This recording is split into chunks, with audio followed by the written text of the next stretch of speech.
Hi folks, and welcome back to the OSMcast. I'm Basil, and I'm here to bring you yet another wonderful interview I wasn't there for. It was once again at MTAC Omega. This time it was with Jason David Frank, the Power Ranger extraordinaire. He's been green, he's been white, he's been probably other colors that I can't even think of at the moment. He's also done MMA fighting. He's pretty impressive in his fighting amazements and exclamations and calibrations, and well, we decided that it'd be pretty cool to talk to him. In fact, so many people thought it was pretty cool to talk to him, they did it press conference style, so everyone got a chance in on the little Jason David Frank action.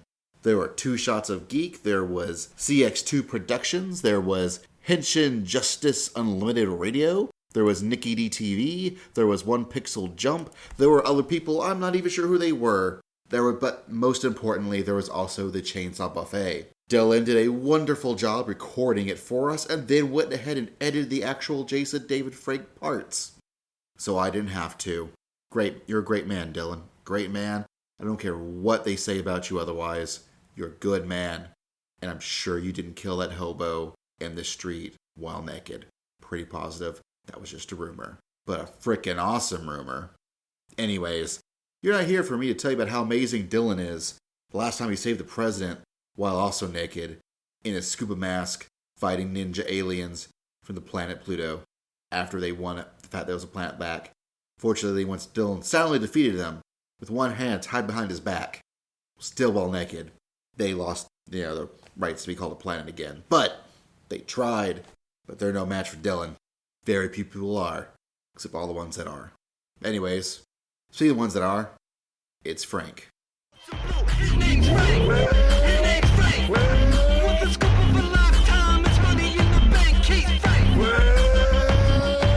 In the mall, a casino, walking zombies off the plate. His name's Frank. His name's Frank. Isabella's on his mind, but he's got no time to wait. He's Frank West. See no change when the scam's gonna put him to the test. Frank West. You'll find no way he doesn't. Popularity. No. Yeah, It's a guy named Spencer. You're Susan? Fantastic. All right, thank you. Sad part. Yeah. How's it be doing today? How you doing? Under the weather. But I'm here, surviving. You can ask questions or? I'll start on. Okay.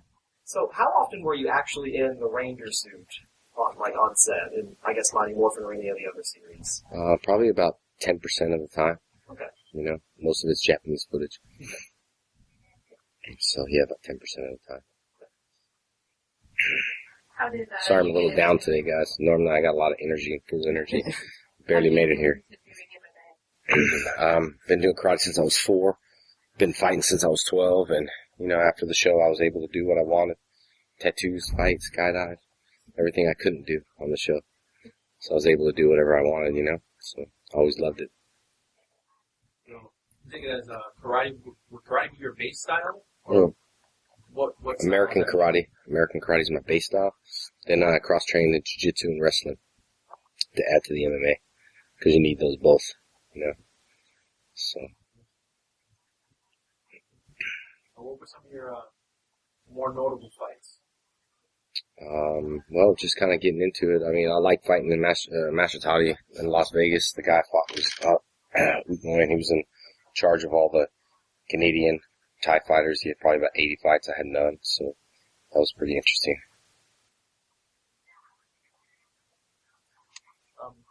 What was the transition like from doing acting on TV to the MMA fighter? I mean, practicing, I've always been in martial arts, so the transition for me was really easy. Just like, it's like doing your job here and then going home and working with your kids. You don't think about it. It's just easy. Just, yeah. So. God, you're so quiet.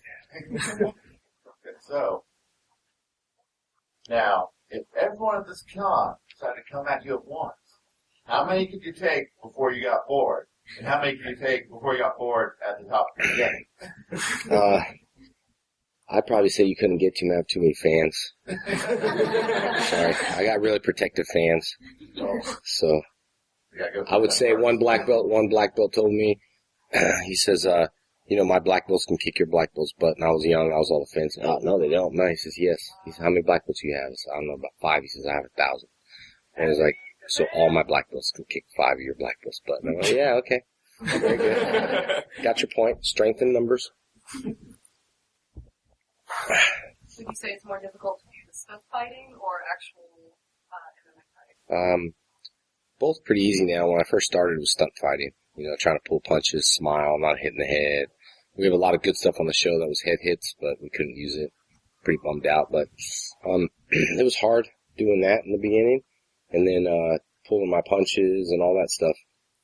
And then again, it just became easy.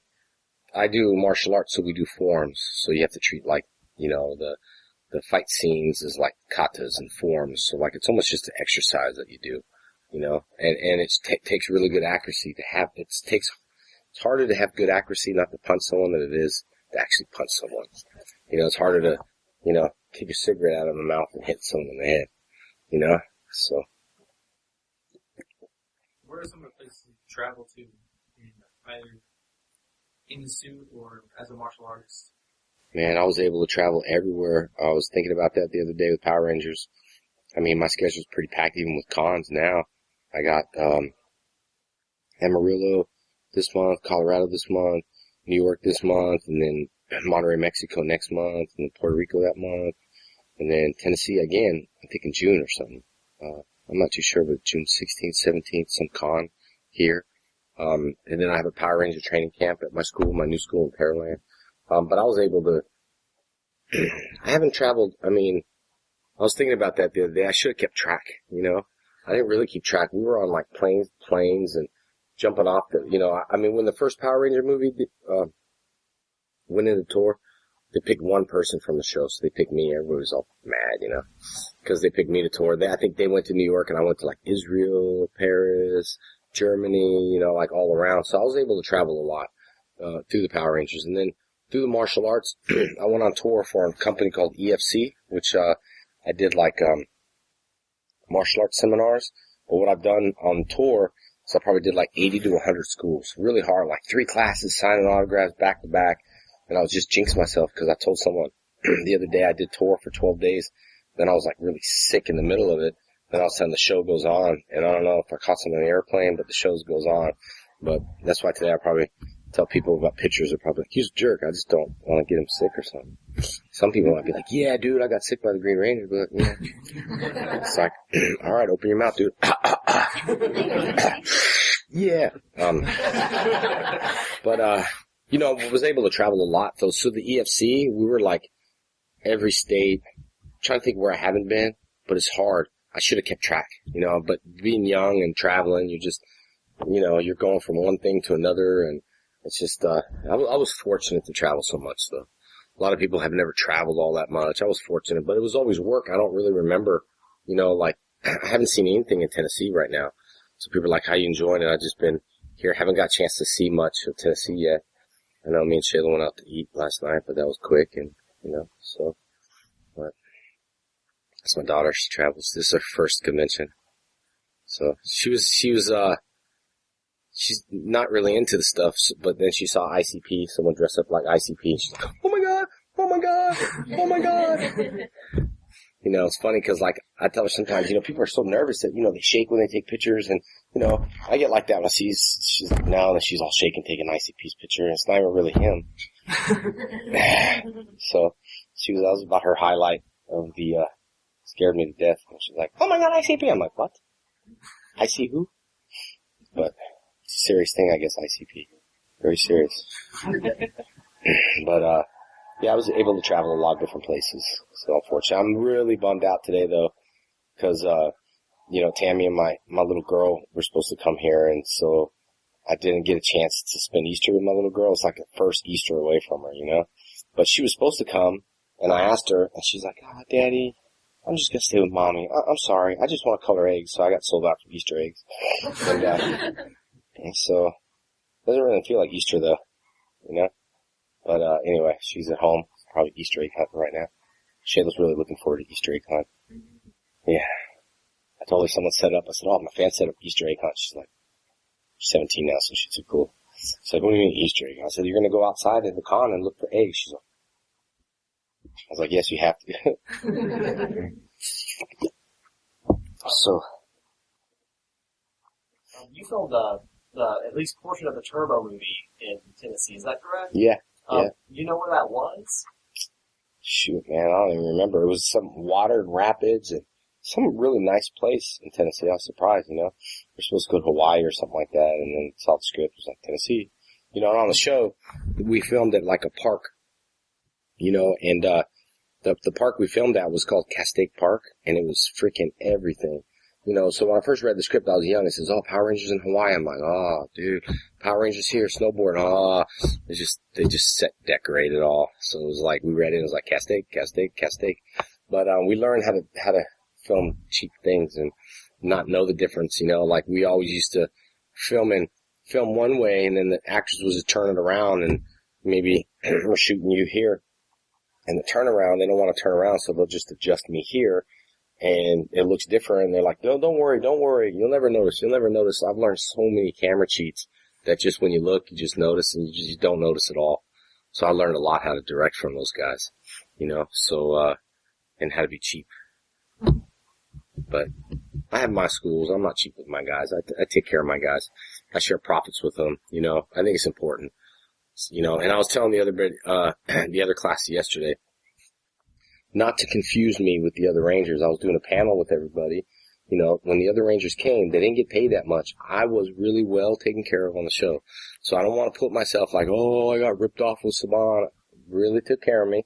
Not as much as we should have, like millions and millions of dollars, but I didn't make millions from Power Rangers. People are going to ask that. The actors that were hired completely got ripped off. But that ain't me. You know, I mean, they came and they really ripped them off, and I was on I was there from the beginning, so I learned how to, make more money without putting the pressure on them. You know, like, I did a mall appearance in Florida, me and Amy, and I didn't really like it because we were working, it was the weekends, you have a cop 2 seat. That's what I feel like doing, my lungs hurt. And so we were working in Florida, and then I went to Saban, and I was like, man, I did this appearance. Like 10 grand, man. It was really awesome. He's like, oh, so are you going to do more of them? I'm like, yeah, probably. You know, every weekend it's good money. I hated it. I didn't want to do it. He's like, well, I'll pay you not to do them. I'm like, I don't know, dude. I don't know. Just really want to reach out to everybody. It's like, well, he wanted to very control freak. So he ended up paying me lots of money not to do appearances. And then even through hiatus and all that stuff, me and Amy Jo and Dave Yost were on what's called Favorite Nation. So whatever I got, they got. So we were filming the Power Ranger movie, and the contract was up, and I was ready to leave. And I wasn't being, you know, arrogant actor. I was just, okay, cool, contract's up. They're like, well, we're not done because they wasted months filming that movie. New Delcia. We filmed scenes with Delcia. I want to say her name was James Mansfield. Does that sound correct?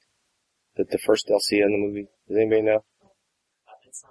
James Mansfield's daughter, maybe? It was one of she was pretty popular. We filmed her as Dulcia. Well, the first Dulcia we had, she, contagious. No, I'm just kidding.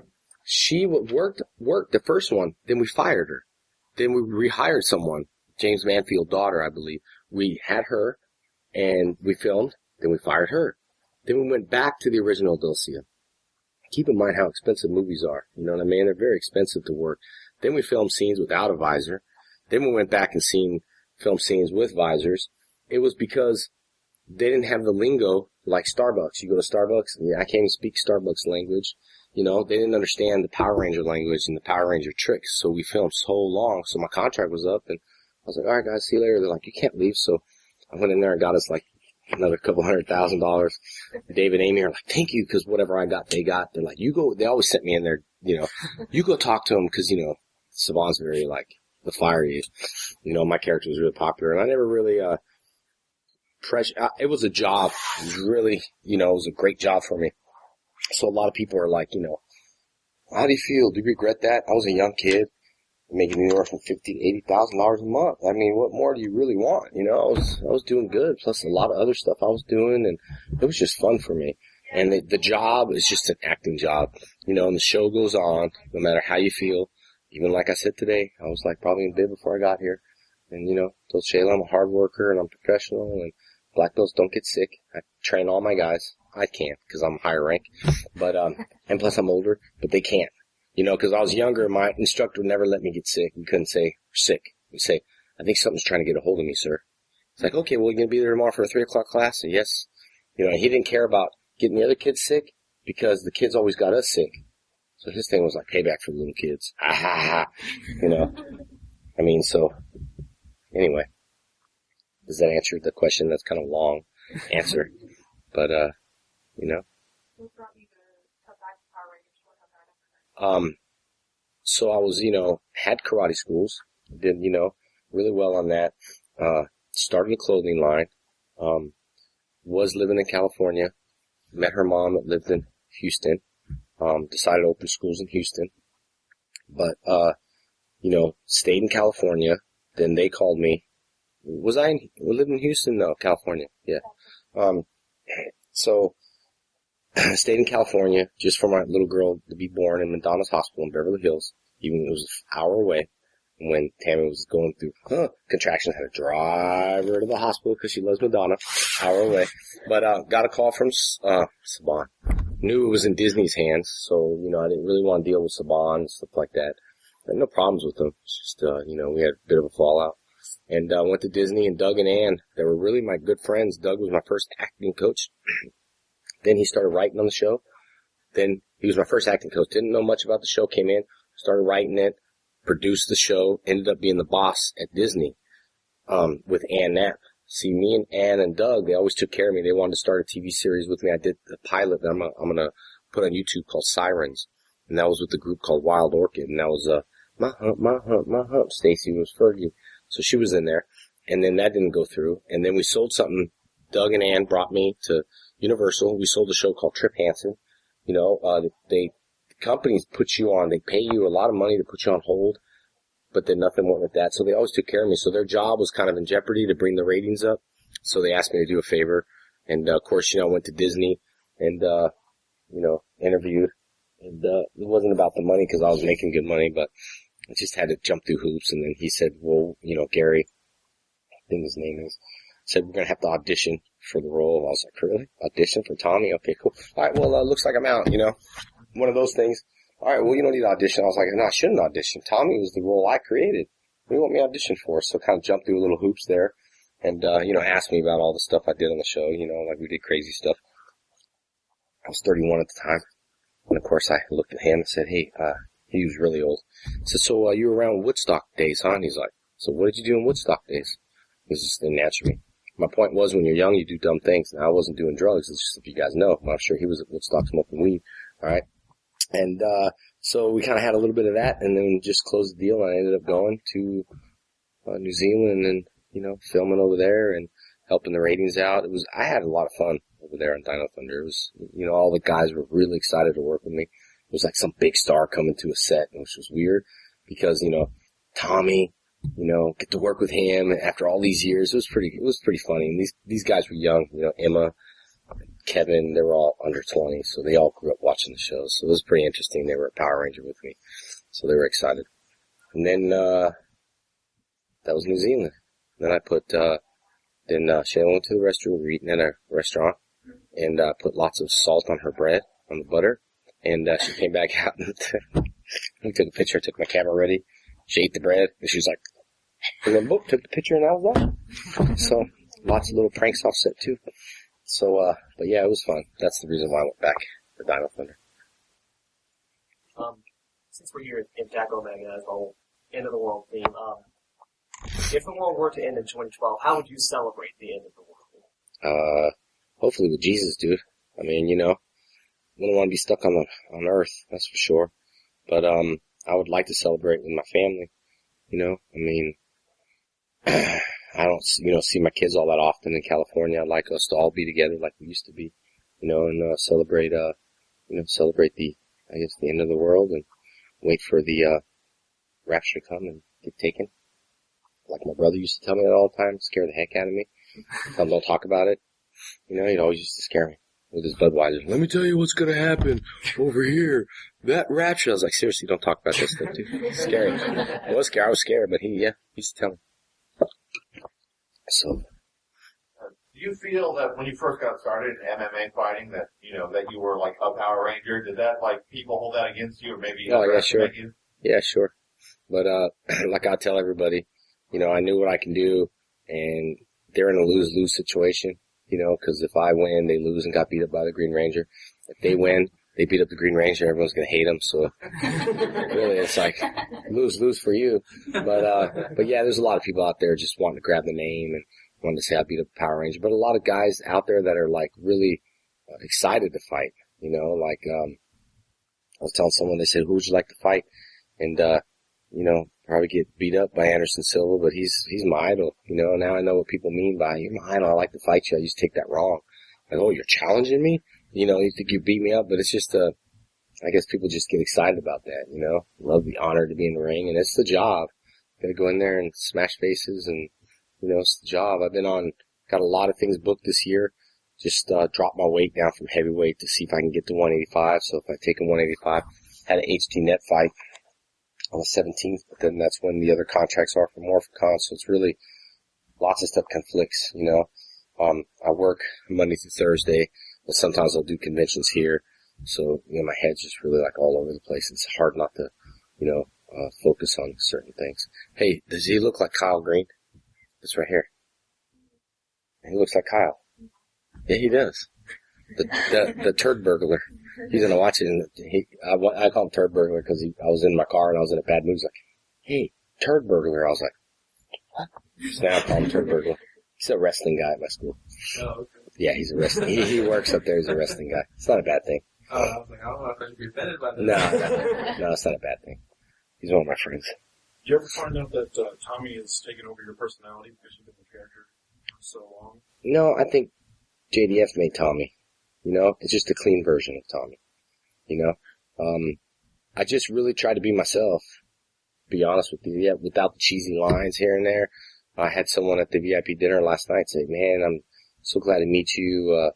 You just, what did he say? Something about that you're like what he is or something like that, but really I created the show. I created me because my hair was long. I cut it, started the show, grew my hair back long again because that's who I was before I started the show, so I don't think it was what I did. It was who I am that started Tommy on the show, besides the little cheesy lines that might be with little cuss words here and there now. But, other than that though, I think, the character had heart. He did care about people. Like I care about people. He was funny sometimes, as funny as the writers could be. And, I think that he had like, charisma. He obviously was nice to other people, he was charming to other people, especially the girls, Amy and, Catherine, and it made me like a hoe, but it's alright. And, I just think that, overall, like sincere, try to bring sincere, and I try to do business like sincere. Like I don't think that we need to rip anybody off in business, and I learned a lot from Saban. At least with my guys, I try to give them compliments because I know a compliment and a pat on the back goes a lot further than just paying you and not paying attention to you. So people will be willing to work with you more, like my team and my staff, and, they're willing to work with you more because it's always like, good job, I'm proud of you, I can't do this without you, even though I can, but still, so she teaches for me. So she listens to all my secrets. But it's one of those things. And Saban was always like, I can do this without you, which he is now. I already knew it. I mean, he's doing Power Rangers again, no problem. But, I think he hurt everyone else, all the fans that were diehard fans, just to fire everybody. And, he easily could have maintained everybody. He told me when I quit, he's going to fire everyone. So you make that decision. And, I went to everyone's room and was like, I don't know, man. I mean, I'm leaving the show, so I don't know what's going to happen to your characters. And pretty much that's what happened. So, of course, they didn't want to leave. And, I wanted to leave just because I wanted to, like, prove a point, not to him or anyone, but to myself. I didn't want to sell out like that. I don't feel like I'm a sellout, And, it was just that right time to leave. And, so we were going to get cut anyway. They cut David for looking too old and put him in the command center. And, whatever reasons why they cut him. I know there's stuff on TMZ and all that for the other stuff. But, whatever reasons they cut him for, they cut him and stuck him around the command center. And I just didn't want to be on Power Rangers and not be a Ranger, So it's called Power Rangers. So. What do you think about the older fans, like when you go to Power Morphin Con or the other times? What do you think about how the shows have such staying power into those that were late 20s or 30s? Yeah, it's crazy. I mean, I think that it's pretty cool because a lot of people are excited. They're like, man, out of everybody, I would love to meet you. That's just because you guys grew up watching us, you know, and they're like, we're kid heroes. They're like, you know, now you're growing up and you might have kids yourself, or you're actually able to, you know, talk, have your own money to spend and make your own decisions and stuff like that. So it's pretty cool. I mean, a lot of people, you know, grew up watching it, and I think they're happy, you know, to meet. I met a lot of my childhood stars, you know, that I just wasn't too impressed by. So I just prefer not to meet anybody, you know, because I just don't know what's going to happen with that image. You know, you love someone for so many years and you respect them, and then you meet them and you're just like, it's out the door, you know. So I try not to regard as sick, down, you know, bad mood, because we all go through stuff. I try never to leave that impression with someone, because I know how that hurts people, you know what I mean? And like I told last night class, there's, you know, maybe tons of actors might have hurt someone, but they go through a lot of stuff too, you know, and maybe it was just you happen to have that luck where they were just in a bad mood. I don't want to be that. I don't want to have that one and have a problem with them, you know. So, and then there's a whole other side of acting that I don't think people see. They just see the, you know, the glamour, the, you know, fans. But then there's a whole other side that was hard to be a Power Ranger. It was about dying kids that you can't meet their needs. It was about going to a children's hospital, having your helmets off, crying around the corner because kids are dying. You know, you go in a room, hey buddy, how you doing? You know, I'm dying, Tommy. No, you're not. Nurse is like, yes. It was just it's very, you know, it's easy to try to build that wall to be like, oh my gosh, Saban won't let me go here. Kid's dying wish is to see me. How does that feel? Now you can't fulfill that need. And then there's another side of it, meeting the fans and making some happy. So you got to balance that out a little bit. But I think as a kid, growing up, it was really hard to balance that, because all I looked at was I can't fulfill this obligation. Oklahoma bombing. Kids were like, how come you didn't save us? And then the Saban's like, you need to tell people we're not real, dude, because it's getting to the point right now. You want us to interview in Tommy. You want us to interview in character. Too many things happening in the world right now that you're misleading these kids. They're wondering why we didn't save this person, why we didn't do that. Mom's writing to Jason Frank, to Tommy, why didn't you see my kid? He died. That was his last wish. What's the story?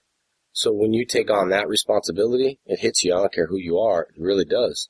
And you either start building a wall, or you start kind of freaking out, or you start diving in and helping. I've been on Make-A-Wish foundations, and but Saban was too busy filming. We had a job to do. The show must go on. Can't fly somewhere to see someone. Only time they would is when it would be pressured. You know, if it's going to come out in the media, if it's going to make us look bad, that's when we can't go fly out. And I just thought that was wrong. I don't know. But it was hard, you know. I mean, I don't think anyone in here can really understand that or feel. How do you feel if your last wish, a kid's last wish was to see you? And unfortunately, you have to work, you know, and the kid dies, passes away. It's pretty hard. So, but at the same time, I had to look at it as I can't be there everywhere. There's a lot of other fans that depend on me and stuff like that. You know, I don't have those. And the weirdest thing is I don't have those requests anymore. I'm free, and I just don't have those requests anymore. It was just all part of the show. It was that phenomenon of just the show was pumped and was hyped, and that's the wishes. So now it's like, where's those wishes, you know? And I'm kind of glad, because I don't want to see people's last wishes to see me and all that stuff. But I definitely would, though. I try to make a point to someone on Facebook. It has a problem with something. You know, I'll post it maybe late at night. You know, obviously I didn't get a chance to donate yet because I'm posting it 2 a.m. and I'm so busy. Then they say something to me. Then it goes back. It seems like every time I try to help, you always got that one in the crowd that's going to be like smart button that's got to like make those comments. You know what I mean? But I try to do what I can. I don't care about that one in the crowd. I care about, you know, thousands. So we all have haters. Trust me. You know. When you attend a lot of conventions, what's your favorite part of the convention experience, or do you have a particular experience that sticks in your mind as positive? I like signing all that stuff, but I really like doing the Power Ranger panels. You know, I like when people ask questions more than what's your favorite color, because it was green. But sometimes people really want to know how things were as a kid, like when I was a kid, I always wondered this, always wondered that, maybe trick photography and all that stuff. So I kind of like the panels, because I think we're open, honest, and it's fun when there's a whole bunch of us, because then we have stories and they try to tell on me, which is not true, maybe. So it's pretty fun, but that's kind of what I've experienced at conventions, and I didn't start conventions until like maybe 4 years ago, maybe 4 years ago at AFO in Florida. That was my first one. Cause I just didn't know how it was going to go. I didn't know what people were going to ask and, all that stuff. But, I'm glad I did though. I was able to go to different states, meet people. Definitely, my fan page is getting a lot. I only have one Jason and Frank official fan page on Facebook. So that's getting a lot of, I got maybe like 56,000 fans somewhere in there. So definitely seeing the numbers go up and, collecting more fans and all that stuff. What was that like, your first convention? Did that really blow your mind? Well, How'd it go? it was good because a lot of people that I meet are like, some of the Power Ranger fans, but then there's a lot of stuff I don't know, like your character. And, I watch a lot of the, and I don't even watch a lot of TV. I probably see a lot of, even singers that I probably don't know. I'm just in this side, so I'm kind of busy with stuff, so I don't know, but it used to throw me off because they're like, do you know this character? And I'm like, no, sorry. But, yeah, it's definitely interesting. Everybody has their own, things to get away from stuff. I like skydiving. Everybody's in their own zone. You guys like conventions and cons, and everybody needs a hobby just to get away from life for a little bit, Life's too short, and you gotta do what you enjoy and all that stuff. And you guys definitely enjoy the cons and all that stuff. And, enjoying being here, reaching out to people and meeting new people and stuff like that. What's been the weirdest thing to happen to you at a convention so far? I really can't think of anything. Not at conventions. I haven't had really any weird things. What about a new fan experience? Just in general? Well, I used to get letters, like weird letters, from fans. And then, some girl sent me like chocolate chip cookies and a tampon in it. And, you asked for it. And, yeah, that was pretty weird. I didn't understand that. I thought maybe it was to keep the cookies fresh or something, but until I found out really what it was, but, and then, Amy used to get weird calls on the set. People from jail, I used to set her up and let her talk to them and stuff. So, but yeah, that's about the weirdest thing I ever got from a fan. That, and then when I was in Tennessee, when I was here, some girl, me and Catherine were filming and I was chewing gum. Some girl wanted my gum. I was like, you sure? She's like, yeah. So I spit it out in her hand. And then, she was like, cool. And then I drank my water bottle. She's like, have your water bottle? And I was like, yeah. So she stripped me of my gum and my water within like 2 minutes. So I was like, yeah. But, it is what it is. The gum didn't have taste in it anyway, so I was kind of done with it. Yeah. Yeah. Any favorite stories from your time on Power Rangers? I got a lot of them. Just mostly pranks, though. I don't really have like a favorite one though. Not really too. I was always a prankster on the set though, so I always did a lot of stuff. Gave Dave that peanut butter and jelly sandwich with a big fly in it. He ate it, and but I wasn't trying to be mean. I was like, I had the sandwich in my hand, like like this. And if I walk for like half a mile, don't eat it. You know what I mean? Because I'm not gonna walk a half mile with the sandwich. So I like walked all like this, and then I was like, hey man, I made you a sandwich. Just like that, like suspiciously. And then he's like, oh, thanks dude. And then I was like, you're welcome. So then, I didn't want to tell him there's a fly in it, and then he ate it, and I walked back, I was like, oh dude. Everyone's like, I'm gonna tell him. I said, no, don't tell him, dude. He thought I was being nice, then they finally told him. But, that was funny. I thought I gave him enough, thought he would know me a little better than that.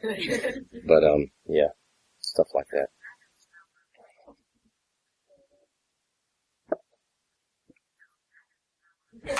Uh-oh. Do you still talk to any of the other former Ranger actors? Yeah, I talked to Johnny Bosch and talked to Catherine Nokia the other day, and Paul Schreier I talked to, Jason Narvey. I don't talk to Amy anymore. She just kind of lost contact. Austin, I don't know what he's doing. Walter Jones, I talked to Walter quite a bit here and there. So, yeah, I think now we start, talk a little bit more since we're doing conventions and we're together and all that stuff. So, yep. How often do you get to see them, like, at other conventions? Not too often. I mean, if anything, I'll email them or talk to them and stuff like that, but we don't really see each other too often. Sometimes we're booked. I see Johnny a lot, though. But sometimes he's booked doing his eye shine stuff and, singing career and all that stuff. And I'm doing my own stuff. So we don't see each other too much. But when we do, we have a good time. Good stories. Reunite and stuff like that. Chapstick. Yeah. Power Rangers training camp? Yeah. Power Rangers training camp. I just started it and thought it'd be, a good idea to, have like 10 to 12 people, come to my house and, learn, train with me, train in my dojo. Then I started thinking that there's a lot of people that fly to conventions for me. They tell me that, and they're probably just trying to make me feel good. That, they flew here, bought a hotel, not at this one, but other places. So I was thinking all the money that they spend, why not just have like a weekend and actually have more time to spend with me, to ask me questions than just in line, hey, how you doing? Nice to meet you. Thanks for coming. Then that's it. So all that money kind of just went towards, seeing me for a couple minutes. So I just wanted to train people and give them a time of their life. And I think we did last training camp. We got one, end of June that sold out pretty quick, and, got one in September, and, really just trained and in the day with the skydive on Sunday, and, it just started with me. You just, wanting to do something like that. So.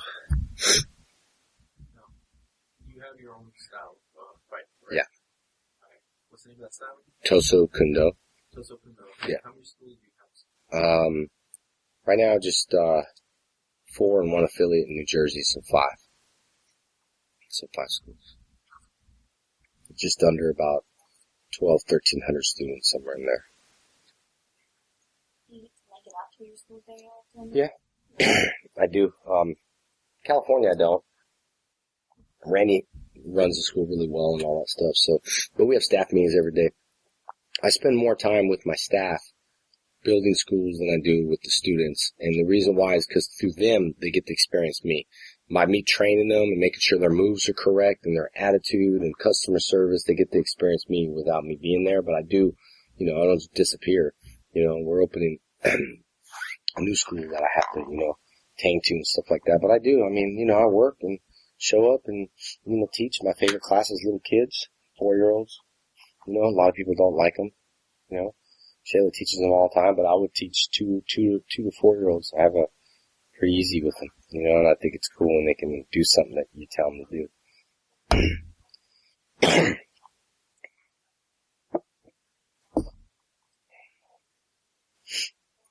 Any other questions? Is there anything that you're particularly thinking on recently? Just, really into skydiving in the wind tunnels. I mean, yeah, like, just really into the skydiving and wind tunnels and stuff like that. So I don't think, I don't know, that's about it. So, Would you consider yourself like an adrenaline junkie? I don't know. I'm not too sure. Like, me, Tammy, Miguel, I know she wants to skydive, my son Jacob, we all skydive, so we're on a team, but I don't think it's the adrenaline that it's just the learning new body positions and the challenging of learning new things. Like when I'm on the airplane now, I listen to music and new people go, they're like, don't think I don't get nervous and stuff like that. Yeah, but it's the point where you start, nerves keep you safe. So the minute you're not nervous, it's like, but nerves keep you safe and all that stuff. So it's just, I think, trying to be the best you can at something. Skydiving is very, very, very hard when you skydive. It doesn't seem like it's like, how hard can it be just falling out of an airplane? But when you're flying vertical or upside down, you're going 200 miles an hour. So if you take your hand out the window at 60 miles an hour and do this, your hand's going to go like this. Or you do this, your hand goes like this. So really your body up there, you just out of control until you learn how to fly your body and match someone's speed at 200 miles an hour like 2 Ferraris racing and end up touching at 200 miles an hour, and then one mistake, you hit and probably knock someone out or, die or something. But, I like adrenaline, but I don't think it's I don't know, maybe. Never thought about it. So. Where did you first go skydiving? First place I went, Cal City. And, the first time, it's kind of Power Ranger related. In the, Power Ranger movie, Christian was my stunt double for the, sky surfing. So he was my stunt double. And, he, skydived for me and all that stuff. Then I went to Cal City, and then I had rumors of this White Ranger skydiving out there. And, I'm like, dude, I'm the White Ranger, I don't know who's skydiving out here. Well, of course I think to the girls, like, I'm the White Ranger, skydiving. So I heard him talking at the time. And, at the time I said, oh, really? The White Ranger? He's like, oh, no, I was just saying that, I was a stunt double. So then I started jumping at Cal City about 15 years ago. And, it was just funny to see him out there because he was from Australia, and what's the odds of seeing him skydive at Cal City? We filmed the movie in Australia. I didn't even plan that. So, but he's a pretty good skydiver.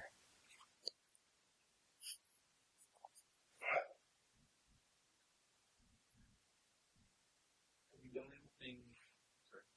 anything? Yeah. Have you done anything as far as like military MWR, like just support for like troops right now? Well, I was supposed to. Jason Narby was going to set something up, like we were going to go over there and stuff like that.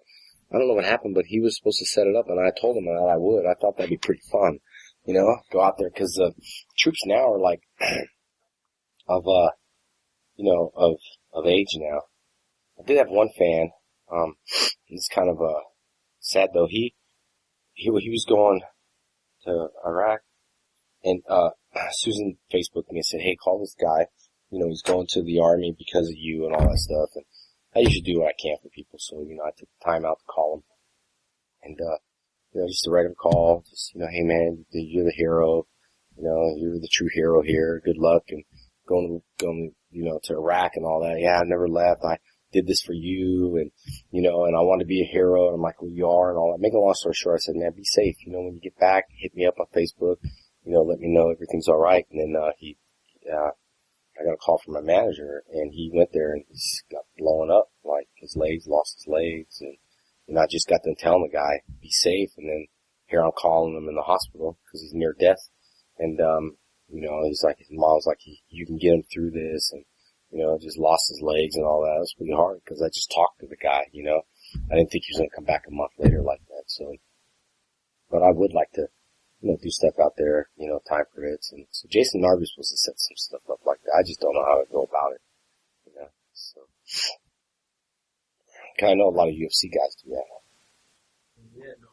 Yeah, they come to UFC guys from hospital. That shit that was on. Yeah, that's cool. Yeah, that's cool.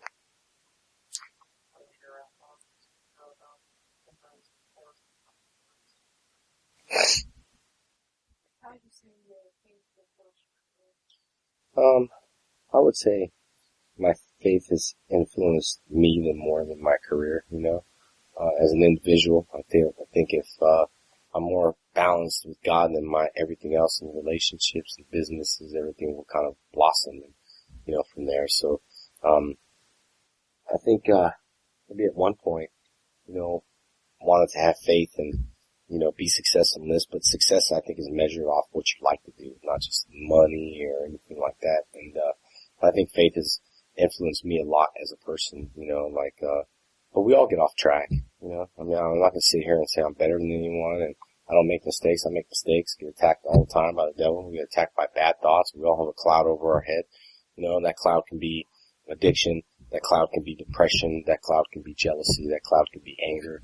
But if you don't recognize what cloud's above your head, I think you're just living in la la land, or if you wonder, like, why am I like this? Why am I like that? Instead of trying to break through and see the sunshine, which, God is the sunshine for me. And, then those clouds will slowly go away, but they're still there and they can come back anytime, they can storm on you anytime you want. So what makes a difference is like, an eagle that flies, how eagles stay on track is they have this pain in their head when they're off track, they go off track and they have this pain, so they stay on track. But an eagle never flies through storms and all that stuff. It kind of goes around it, but we got to learn to kind of go through storms, battle it, and storms are always going to stop.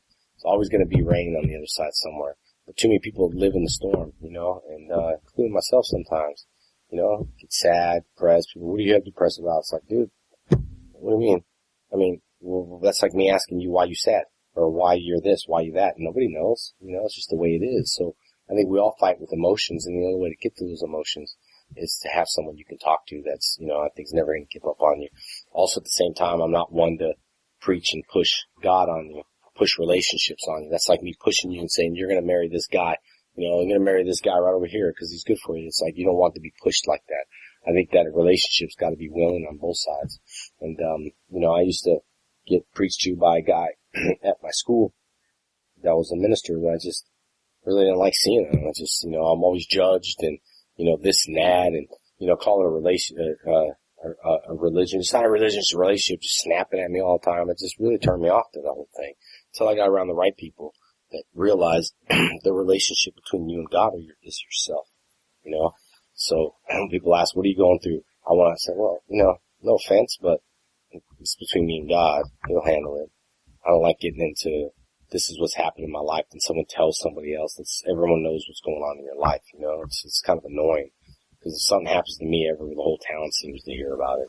Everybody's into my business, But, not because of who I am and stuff. It's just, I guess, gossip. People like to gossip about stuff and like to talk about something, So I just recognize which clouds are above my head and try to have the sun shine through.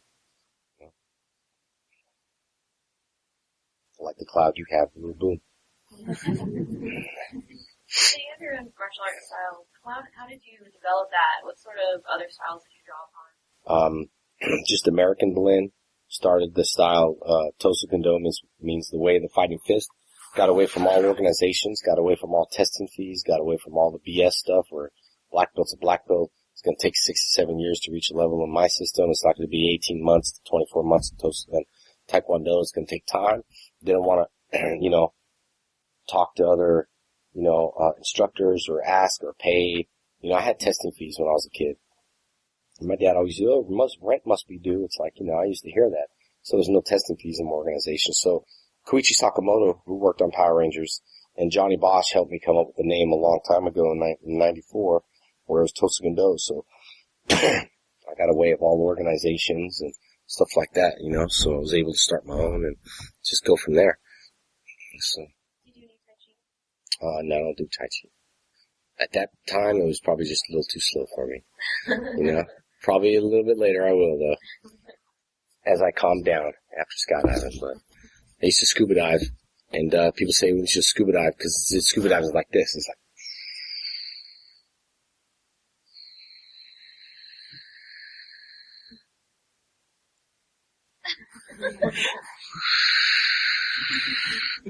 too slow. Now skydive was like, whoosh, 200 miles an hour.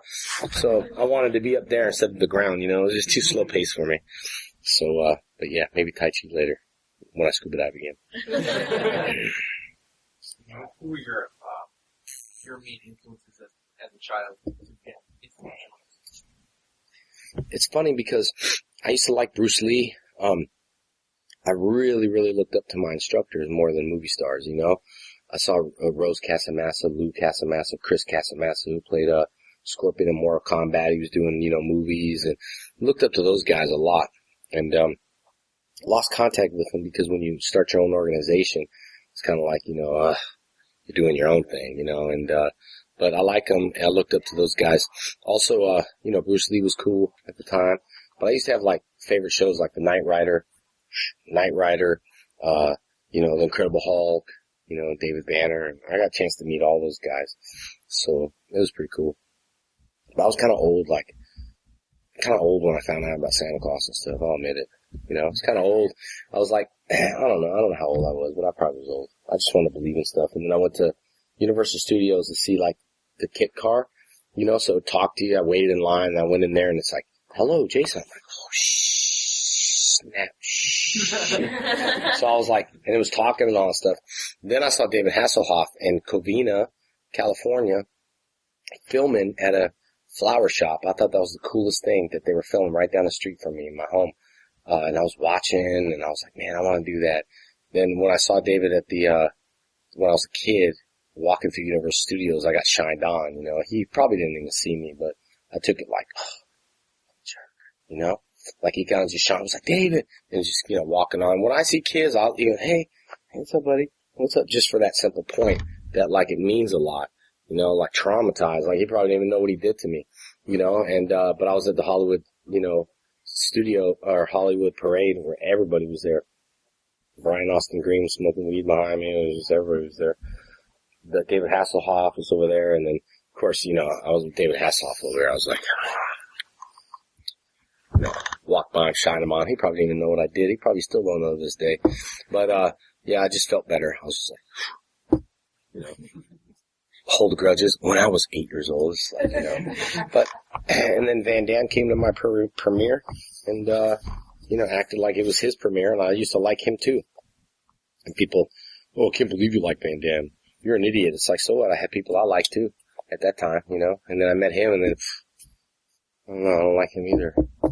And then I never met Steven Seagal, but I did go to his studio to try to make a deal for movies. And went to a studio inside his studio, and the guy was like, I was nervous because I was trying to get a movie deal, but like his executive producer at that time, Harrison Ford built The Office when he was like when he'd build wood and stuff like that. He built The Office, so I was in the office, and the guy was like, so you nervous today?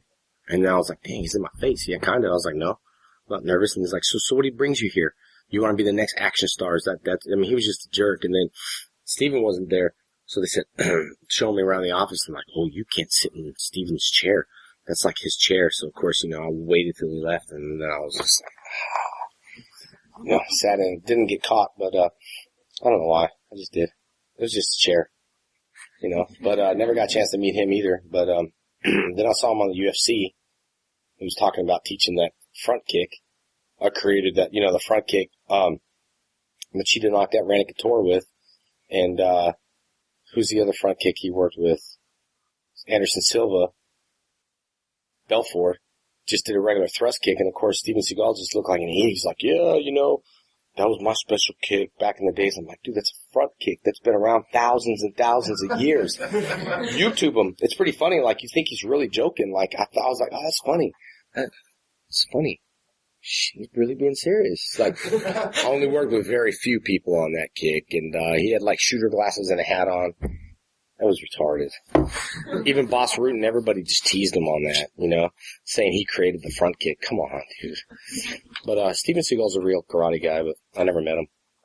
Those are some of the people that kind of influenced me, you know. So, you gonna wrap it up in a little bit? All right, we'll go with one last question, and I gotta get to this panel. Do you have any parting words to anybody who's listening or watching these videos? Anything you'd like to say? Sorry. I always talk to people about like achieving their dreams and going after what they'd like to do. You know, even if those dreams aren't going to make you money right now, like you might be an artist, you might be a struggling artist, you might be, you know, a guy that loves music, you might be into, interviews, you might be into writing newspapers, whatever it is, those things, if you work hard and be persistent on them and really learn passion, if you're passionate about something, the money will follow. You know, and just stick to what you want to do and never look back and say, I should have done that. Now I'm too old. I wish I could have did that. That's why I never did that. I mean, I always wanted to do what I wanted to do. And I always believed one thing.